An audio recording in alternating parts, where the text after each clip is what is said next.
Hey guys, this is FPL Tips and welcome back to another fantasy football video here on our channel.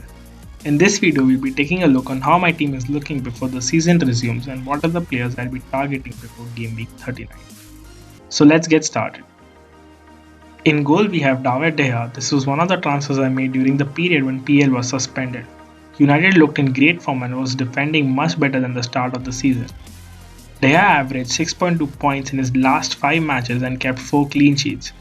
The entire purpose of bringing him was to include a United defender, which looked a great option considering their easy run of fixtures and defensive stability.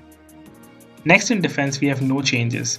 We have Bolly from Wolves, who managed 4 clean sheets in the last 5 matches and was a real bargain, coming in at a price of 4.5 million. Wolves have a decent run of fixtures coming up, but I might shift from Bolly to Cias due to the rotation risk.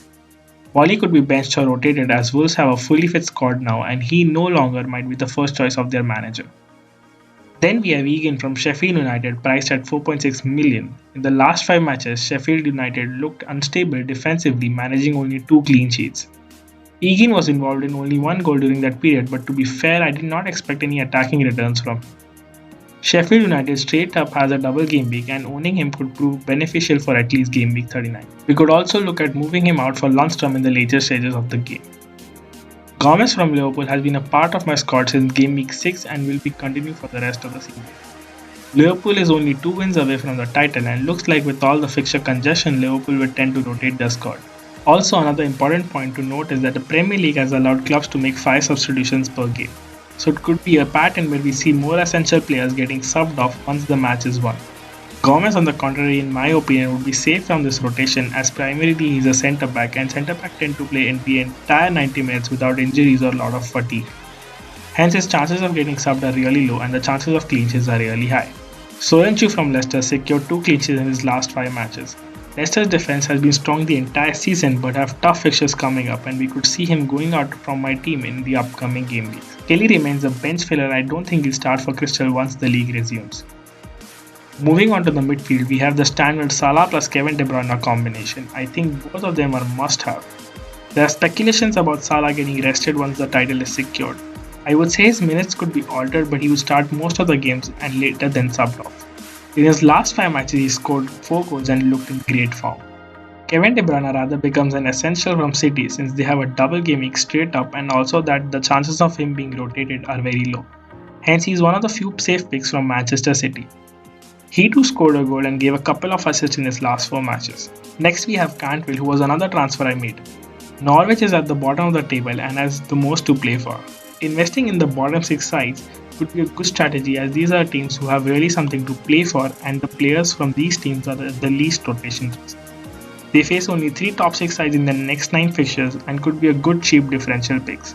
Mason Mount priced at 6.1 million was clearly off form, scoring only 1 goal in his last 6 matches. Although his time wasn't altered but he failed to convert the chances. Also with Chelsea having a fully fit squad, his attacking role could be affected. Pulisic coming at a price of 6.9 million looks like a better alternative from Chelsea. Bruno Fernandes has been in great form, scoring 2 goals and providing 3 assists in his last 5 matches. He averaged 7.6 points per game week and is the best attacking option from Manchester United. As discussed earlier, United have great fixtures coming up, so owning him in the early stages could be a good move. In attack, we have Jamie Vardy, who ended his goal drought scoring a brace in his last match. He was also my triple captain that game week and gave me 33 points. Jamie Vardy is fully fit and is going to feature in all of the games with maximum playing minutes. Danny Ings also recently saw a drop in form, scoring only 1 goal in the last 7 matches. I am planning to transfer him out from my team due to his form and also due to the fact that he started to play much more deeper.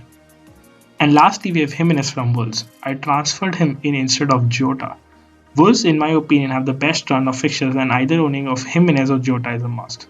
I opted for Jimenez since he's less rotated and is also on the penalty duty for Wolves. Now we'll take a look at the players that are my transfer targets.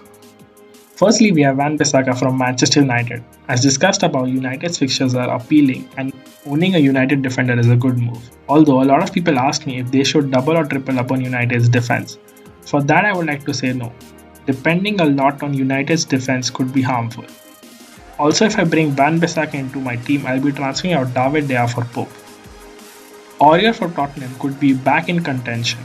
Spurs have a fully fit squad and now could improve a lot in their form. The 4.9 million out of position defender could be a really differential pick to increase the rank. In midfield, I'm targeting Fleck from Sheffield United as an alternative for Cantwell, as Fleck is cheap and has also a double game week.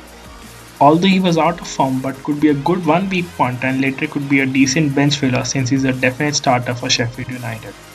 Initially, Lundstrom was also on the cards, but with the rotation happening with him, I think buying Fleck is a safer option. Jack Grealish is an option I'm very certain to bring into my team. That is because of the double game week and also because of the fact that Aston Villa are fighting the relegation battle and Grealish will put forth his best performance to help Villa secure a PS spot next year. This being said, it also guarantees a lot of playing time for him. With John McGinn back and Jack Grealish could share the burden with him and could probably be more focused on scoring goals. In attack, I will be replacing Danny Ings for Timu Pukki. Norwich have a great run of fixtures and Pukki is now fully fit and we could once again see the Pukki party happening. I think hopping onto him in the early stages of the game and keeping him for 4 to 5 game weeks is a good strategy. Also, he's priced at 6.5 million and later one could sell him for Dominic Calvert-Lewin in a direct swap.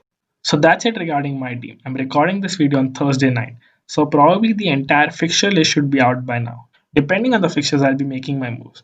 If you guys like this video, make sure you hit the like button. We'll be posting much more fantasy football content, so make sure you subscribe to the channel and hit the bell icon. This is FPL Tips signing off. Cheers.